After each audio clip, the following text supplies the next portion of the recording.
Hiya, I'm Luna, and it's Pokemon time! Pokemon Day's coming tonight. Pokemon Day's coming in a couple nights. Pokemon Day's coming in a couple nights. That doesn't quite fit, but I don't care, it's Pokemon Day time. I have been posting some shorts about some shiny reactions, specifically looking at ones I haven't looked at in years. But on top of that, I have decided to make a video on why I prefer BDSP to Legends Arceus. That's this. If you want more like this, more general media content and discussions, feel free to hit that subscribe button down below. Now, if you know me, you probably don't, I'm a small channel, but I really care about data science, data, how it's handled, and for this case, context. Context surrounding, like, first playthroughs in this case, context surrounding release periods, and just general life context that form how we perceive games. And that's really the important factor to why I prefer BDSP to Legends Arceus. I've decided to use, well, of course you already saw him in the thumbnail, M&J TV. Mikey, shall we say. Now, he is a good person to look at in comparison to my own perspective, because he is well known for not liking these games. Heck, this video right here is something where he discusses why BDSP are the worst games in his eyes. And on top of that, on his M&J TV Plays channel, all of his playthroughs of BDSP and Legends Arceus exist. His entire playthrough is public and viewable. As such, pointing to his experience is very important because people can, well, compare it to mine as I discuss, but they can go through and watch the whole thing and see his initial experience, which I watched back in the day. Now, with all that being said, I'm going to go at this respectfully.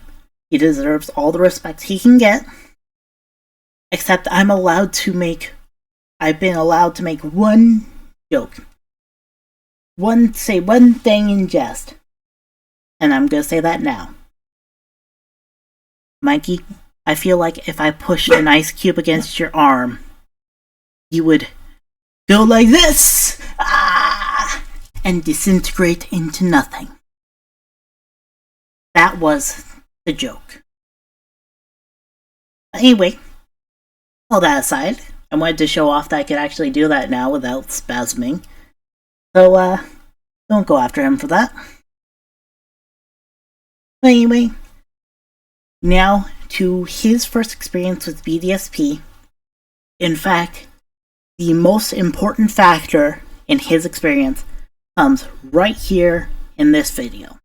What they did that is so enraging that my vision blurs every time I think about it is that they made some Pokemon available, but don't let you evolve them. You can get Duskull, Rhyhorn, and crucially, Gligar down in the underground, but the Reaper Cloth, Protector, and Razorfang are locked to their Diamond and Pearl post-game locations. This is irredeemably unacceptable. Fire Red.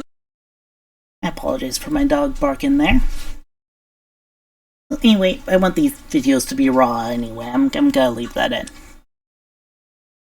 But, that being said, the crucial factor from that is Gligar. If you watched his videos on this topic, on BDSP, he got a Gligar. He really wanted to use Gliscor. And he couldn't because once again, he completely pointed it out, he couldn't get the item. He had his friend trade one to him. Now, that exactly is the context and adds the especially sour note to this game for him. His first playthrough was soured by the fact that he couldn't use the Gligar that he wanted to in this game. On the flip side, I personally, only thing I learned about this going through beforehand was that I could get Spiritomb on my own for the first time. I didn't need people, I didn't need friends. And that was amazing. I got my Spiritomb. I didn't know about any of the problems with the Elite Four and how difficult they were. And I just went through it, had fun. Nasty Plot swept with Spiritomb. And when it came to Cynthia, I couldn't completely sweep. But Nasty Plot really worked out well with Spiritomb. And I only learned later that this was the most difficult Elite Four in history. Now, with that context in mind, you can see why, with my first playthrough, I didn't care about the Elite Four issues. I didn't care about certain evolutions and weirdness. I was glad I could get to use the Pokemon I wanted to, and I had fun with the Grand Underground. And then, context surrounding it, I know the Legends Arceus hype cycle extended into BDSP's life cycle, which makes it understandable why Mikey specifically was looking more forward towards Legends Arceus. But during that period, I was able to get the time off when I was still a pharmacy tech. It was the coldest time in Boulder in a long time. There was a lot of snow. I was able to just sit down, play some BDSP, Tiny Hunt in the Grand Underground, and then watch as Security Breach came out, as well as Employee of the Month, if you guys don't know that one. And that surrounding context is kind of why I hold it in such high regard. The first playthrough, and that important time where I was able to just enjoy myself, those are just generally with games, the perspectives you carry with yourself as you move forward in time. Be it with childhood games, and just other games in general. Mikey didn't have that same experience. Pokemon is his job. So he got to just look forward towards Legends Arceus and not have that BDSP blip as important as I've had it. Now, on to Legends Arceus. For Mikey, that was apex. That's when the hype cycle really drove home. And of course, a lot of people enjoyed it. It was new. It was one of a kind at the time. And the shinies. You could get a lot of them. Well, I have an experience that soured the note for me, as is. As you probably have seen from my other videos, if you watched them, I have spasm issues, I have wrist issues, and sometimes my fingers just sort of lock up. It only took until recently with a new medication that I was able to pull back the spasms enough to really even live normal life. And even with that, my right arm still spasms if I don't have that specific medication, plus the Vyvanse. With all that being said, my Legends Arceus experience with Electrode was terrible. I was just spasming all over the place. my right hand, especially the thumb, kept locking up, and it was just a bad time in general. That would be my Gligar moment with Legends Arceus. On top of that, I didn't have fun with the mechanics. The ride Pokemon, how they were implemented here, were just so hard for me to use. And I know Mikey has wrist issues with Kabuto, but clearly they're different than mine because he didn't seem to have too many problems at all. And on top of that, I personally value shiny hunting in the form of the hunt, rather than just getting the shiny. I mean, imagine if you were a shiny Pokemon, your mom told you, "Oh, don't go out there right now, there's a trainer." And you decide to go outside, you're in the little cave inside the Alabaster Island, the trainer's way over there, and suddenly they're running at you like that one joke from Senior Pedal. The bully. Like, personally I prefer the Scarlet and Violet method of not having the little sparkle because of that. But just in general, hey.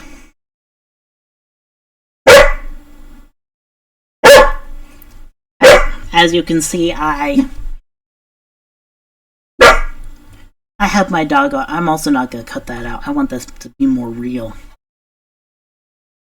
But as you can see, I value shinies for the hunt, not just for the different colors. And on top of that, I decided I'm going to rant about this because of the brain issues I just had after her birth.